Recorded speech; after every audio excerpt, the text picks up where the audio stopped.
Marseille, une ville de soleil, de mer et de secrets. C'est une ville où des fortunes se font et se défont, et parfois des vies. Voici l'histoire d'un homme qui régnait sur le milieu criminel de la ville, un homme qu'on appelait le parrain de Marseille. Son nom était Gaëtan Zampa. C'était un gangster impitoyable, un homme d'affaires rusé et un homme entouré de mystères. Voici son histoire. Une histoire d'ambition, de pouvoir et finalement de trahison. Restez avec moi et vous comprendrez l'homme derrière le mythe. Abonnez-vous pour plus d'histoires des bas-fonds de la France.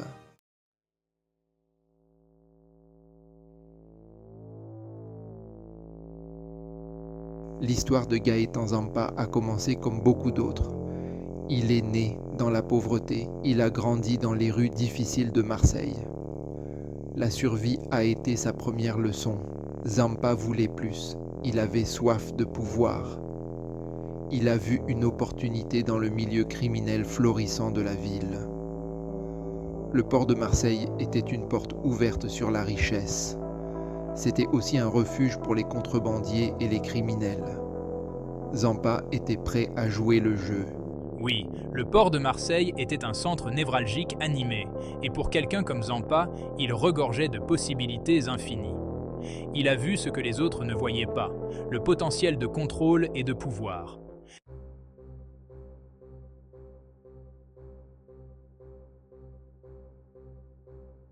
Les quais de Marseille, un labyrinthe de navires, de cargaisons et d'opportunités. C'est devenu la salle de classe de Zampa, son université du crime. Il a commencé petit, des petits vols, des affaires au marché noir. Il a appris les règles de la rue, le langage de la violence. Zampa était ambitieux. Il ne se contentait pas des miettes. Il visait un prix plus important. Il savait que le vrai argent était dans la drogue. La French Connection battait son plein. Et Zampa voulait sa part du gâteau. Mais les Corses contrôlaient le trafic de drogue. Ils étaient une force redoutable. Zampa avait besoin d'un moyen d'entrer. Il avait besoin de faire ses preuves. Oh, Zampa cherchait toujours un moyen de grimper plus haut. Il savait que les Corses étaient la clé du vrai pouvoir. Il était prêt à prendre des risques, à laisser sa marque.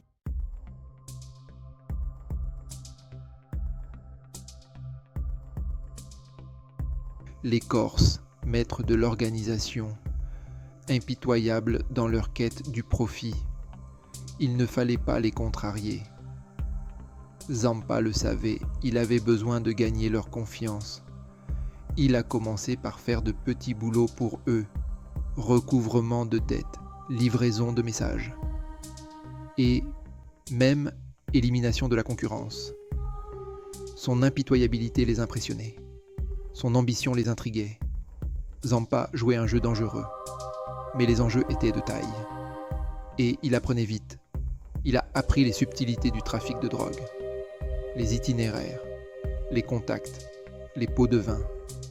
Il gravissait les échelons, devenant un atout précieux pour les Corses. Zampa était intelligent, ça ne fait aucun doute. Il savait comment naviguer dans les eaux dangereuses du trafic de drogue. Les Corses ont vu en lui un potentiel. Ils ont vu quelqu'un qu'ils pouvaient utiliser, quelqu'un qui pouvait faire avancer les choses.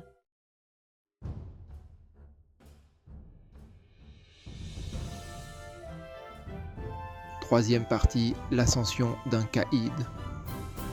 La French Connection était un fleuve d'argent.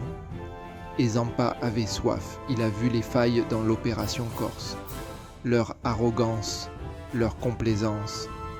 Il savait qu'il pouvait faire mieux, qu'il pouvait gagner encore plus d'argent. Il a créé son propre réseau, recruté ses propres hommes. Il a monté les Corses les uns contre les autres, exploitant leurs faiblesses. Vous voulez en savoir plus sur le monde impitoyable du crime organisé? Cliquez sur le bouton d'abonnement. Nous plongerons plus profondément dans l'empire de Zampa dans notre prochain épisode. Son ascension a été fulgurante. Il est devenu un acteur majeur de la French Connection. Son nom était murmuré avec crainte et admiration. Gaëtan Zampa, le caïd en devenir de Marseille.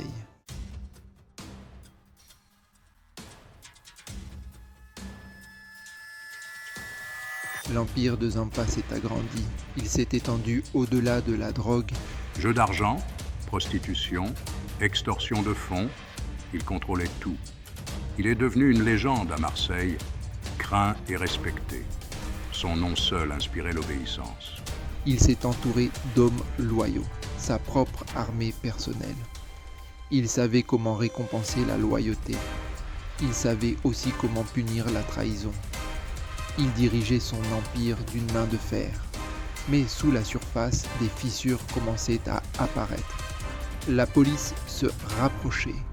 Ses rivaux devenaient plus forts. Et son passé revenait le hanter.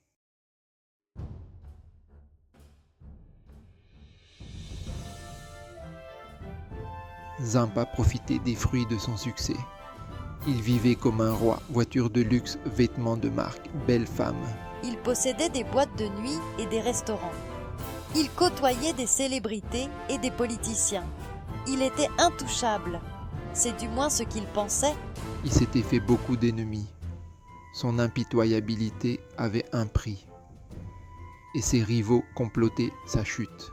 Il chuchotait dans l'ombre, attendant le bon moment pour frapper. Mais Zampa était confiant. Il se croyait invincible.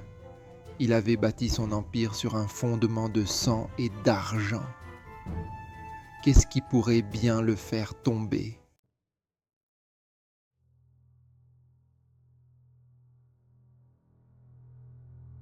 Troisième partie, trahison et vengeance. Le premier coup est venu de ses propres rangs, Jackie Imbert, un ancien allié devenu rival. Il voulait l'empire de Zampa pour lui tout seul. Imbert a planifié un coup audacieux, une tentative d'assassinat sur la vie de Zampa. Ce fut une trahison qui a bouleversé Zampa au plus profond de lui-même. Il a à peine survécu à l'attaque, mais il en est ressorti marqué, physiquement et émotionnellement. Il est devenu obsédé par la vengeance. Il ferait payer Imbert, quel qu'en soit le prix. Zampa a déchaîné sa fureur sur Imbert et ses alliés. Une guerre de gangs sanglante a éclaté dans les rues de Marseille. Personne n'était en sécurité.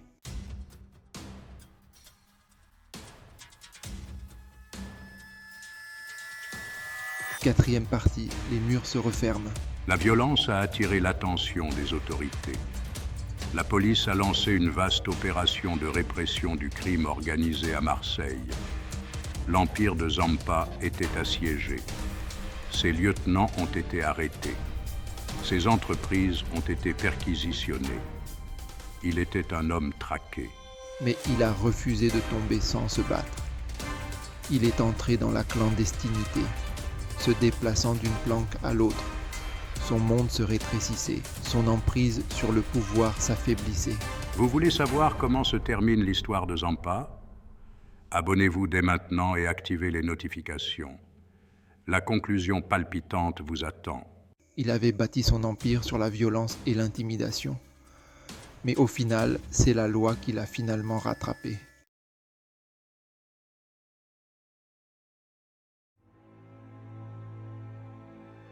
Première partie, le filet se resserre. Les murs se refermaient. Zampa, autrefois intouchable, était désormais un fugitif. La police était sans relâche. Leur pression ne s'est jamais relâchée. Le temps lui était compté, et les options aussi. Sa vie autrefois somptueuse avait disparu, réduite à se cacher dans des planques, le luxe auquel il aspirait un lointain souvenir. Il était entouré d'hommes loyaux, mais même leur loyauté avait ses limites. Ils risquaient leur vie pour lui. Chaque jour qui passait rapprochait la police. Zampa savait qu'il ne pourrait pas se cacher éternellement. Il avait besoin d'un plan, d'une issue. Il avait encore des relations, des gens qui lui devaient des faveurs. Il leur a tendu la main, prêt à tout pour retrouver sa liberté. Mais le prix de la liberté était élevé, et il ne cessait d'augmenter.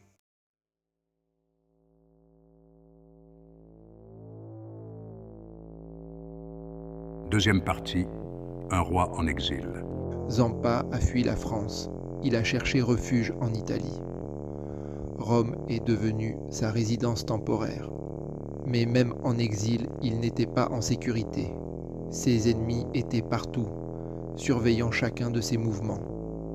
La police italienne était également à ses trousses.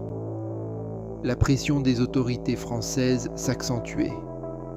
Il était un homme recherché dans 2 pays. Son monde, autrefois vaste, se rétrécissait de jour en jour. Il vivait dans la paranoïa, regardant toujours par-dessus son épaule. Il ne pouvait faire confiance à personne. La vie qu'il avait connue, le pouvoir qu'il détenait, tout lui échappait. Il était un roi en exil, dépouillé de sa couronne, son royaume perdu. Mais Zampa n'était pas homme à abandonner facilement. Il croyait encore pouvoir reconstruire son empire.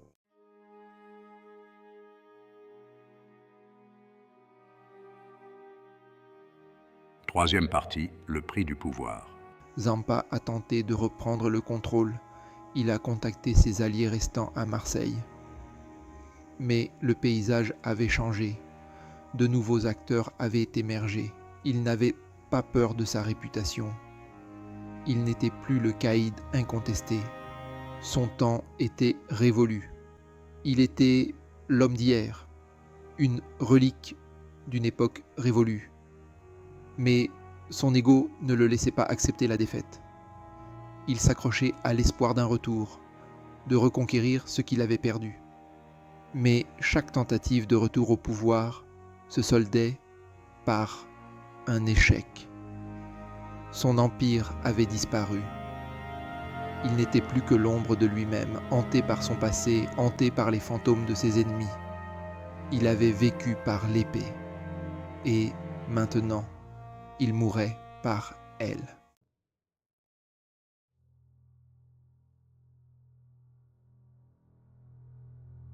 Quatrième partie, la trahison finale. Le monde de Zampa s'effondrait. Son seul réconfort était sa famille, sa femme, ses enfants. Ils étaient tout pour lui, son ancre dans un océan de chaos. Ils étaient sa faiblesse et ses ennemis le savaient. Ils ont exploité cette faiblesse sans pitié. Ils ont utilisé sa famille pour l'attirer hors de sa cachette. Une ruse diabolique orchestrée avec une précision glaciale. Un piège a été tendu. Une promesse de sauf-conduit. Une promesse qui semblait trop belle pour être vraie. Une chance d'échapper aux griffes de la loi. Une opportunité de tout recommencer, loin des poursuites incessantes. Zampa, prêt à tout pour protéger ses proches, est tombé dans le panneau. Il croyait pouvoir sauver sa famille. Il est tombé dans une embuscade, trahi par ses plus proches, ceux qu'il considérait comme des alliés. Son propre cercle intime avait été infiltré. La trahison venait de l'intérieur, là où il s'y attendait le moins. Son destin scellé par un simple appel téléphonique, un appel qui a tout changé. Vous voulez connaître la fin tragique du règne de Gaëtan Zampa ? Une fin marquée par la violence et la trahison. Ne quittez pas l'écran des yeux. Chaque seconde compte dans cette histoire de trahison et de survie. Le point culminant de notre histoire arrive dans quelques instants. Préparez-vous à découvrir la vérité. Il est mort, sous une pluie de balles, le corps criblé de plomb. Une fin brutale pour un homme qui a vécu dans la violence. Le caïd de Marseille, terrassé par sa propre ambition et la traîtrise de ceux en qui il avait le plus confiance. Une leçon amère sur les dangers de la confiance mal placée.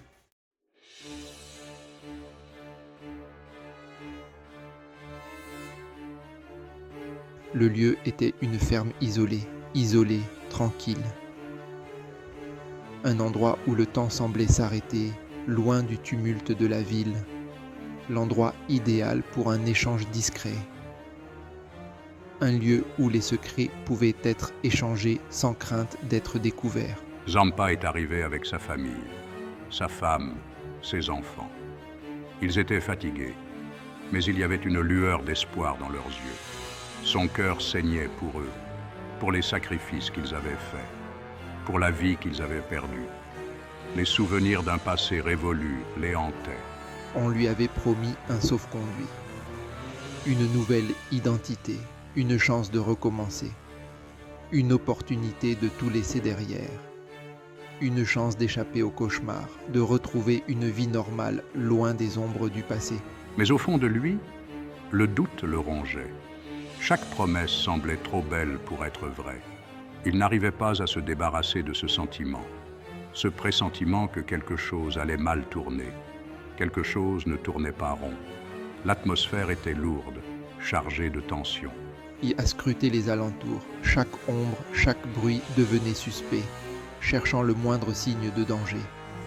Les silhouettes dans l'obscurité semblaient se rapprocher. Sa main ne s'éloignait jamais du pistolet qu'il gardait à la ceinture, une précaution nécessaire dans ce monde incertain. Des années à vivre sur le fil du rasoir avaient aiguisé ses instincts. Et ses instincts surlaient. Chaque pas était calculé, chaque mouvement mesuré. Il a essayé de rassurer sa femme, de lui promettre que tout irait bien, de masquer la peur qu'il ressentait. Mais elle pouvait voir la vérité dans ses yeux. Mais sa voix l'a trahi, un tremblement imperceptible mais présent, un tremblement qu'il ne pouvait contrôler. C'est ici quis son xité. Il s'est dit que c'était pour sa famille, pour leur offrir une nouvelle vie, qu'il n'avait pas le choix. Chaque décision était cruciale. Il devait croire au mensonge, parce que la vérité était trop effrayante à envisager.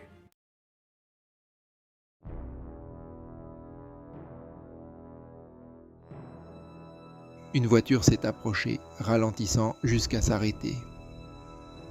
Zampa a retenu son souffle, ses yeux rivés sur le véhicule.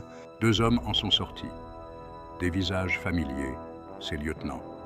Le soulagement l'a envahi, mais il a été de courte durée. Leurs sourires étaient crispés, leurs yeux froids, vides. Le silence était assourdissant, brisé seulement par le chant des grillons. Et puis ça a commencé, la trahison. L'un des lieutenants a mis la main dans son manteau, pas pour une poignée de main, mais pour une arme à feu. Zampa a réagi instantanément, dégainant sa propre arme. Mais c'était trop tard. Des coups de feu ont éclaté, brisant la quiétude de la nuit. Le chaos les a submergés. Des cris, le bruit assourdissant des armes à feu. Zampa a riposté. Son cœur battait la chamade dans sa poitrine. L'adrénaline lui montait à la tête.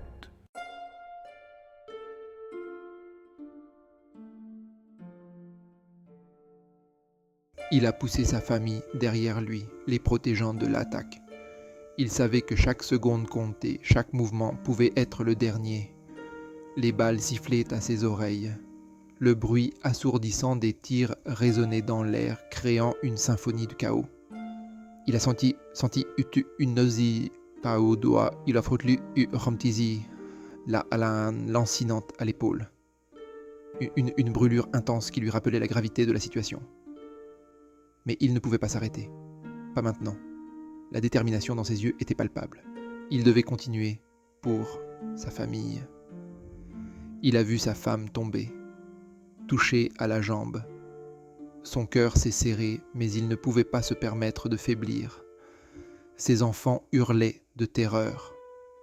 Leurs cris perçaient son âme, mais il devait rester fort.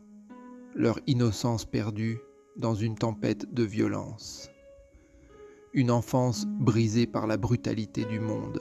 La rage l'a envahi, une colère froide et implacable, alimentant chacun de ses mouvements. Chaque pas était guidé par une volonté de fer. Il s'est battu avec la férocité d'un animal acculé. Chaque coup porté avec une précision mortelle. Ses balles ont trouvé leur cible. Chaque tir était une promesse de protection pour ceux qui l'aimaient. L'un des lieutenants est tombé, puis l'autre. Mais c'était trop tard. Le nombre de ses ennemis était trop grand. Il était tombé dans leur piège. D'autres voitures sont arrivées. Leurs moteurs rugissaient dans la nuit. Les phares ont illuminé le carnage. Des hommes sont sortis, armes au poing. Leur détermination était aussi forte que la sienne. Il était en infériorité numérique, dépassé. Mais il n'a pas reculé. Il savait que c'était la fin. Une fin qu'il avait toujours redoutée, mais qu'il affrontait avec courage. Il lui restait une dernière balle, une dernière chance de faire une différence. Il a fermé les yeux et a accepté son destin, et a murmuré une prière pour sa famille. Ne bougez pas. Ces derniers mots étaient pour eux. La conclusion de l'histoire de Gaëtan Zampa arrive.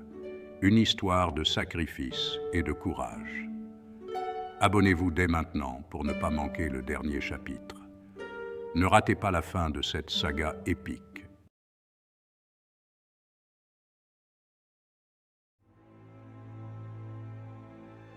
La ferme, baignée par la lueur étrange des phares.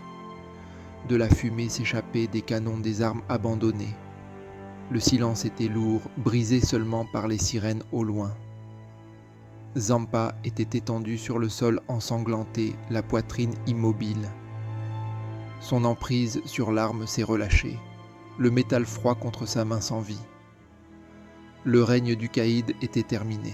Ses enfants, blottis les uns contre les autres, fixaient la scène avec de grands yeux sans comprendre. Leur père, leur protecteur, était parti. Leur mère, agrippant une blessure par balle, murmurait des paroles de réconfort désespérées, la voix étranglée par les sanglots. La police a envahi la ferme, sécurisant la zone, le visage fermé. Ils avaient leur homme, mais la victoire avait un goût amer. Le prix de la justice, gravé sur les visages des innocents, était un lourd fardeau à porter.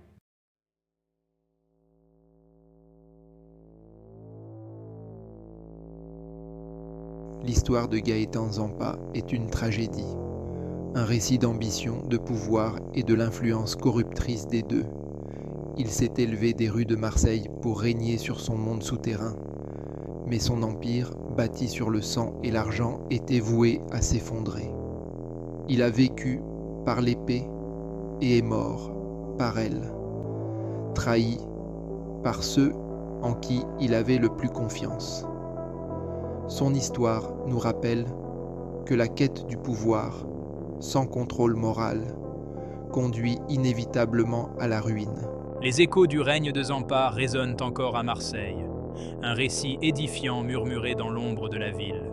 Un rappel que même les empires les plus puissants peuvent s'effondrer, ne laissant derrière eux que des murmures de leur existence. Merci de nous avoir rejoints dans ce voyage au cœur du milieu criminel marseillais. N'oubliez pas de vous abonner à notre chaîne pour d'autres récits captivants sur la face sombre de l'histoire.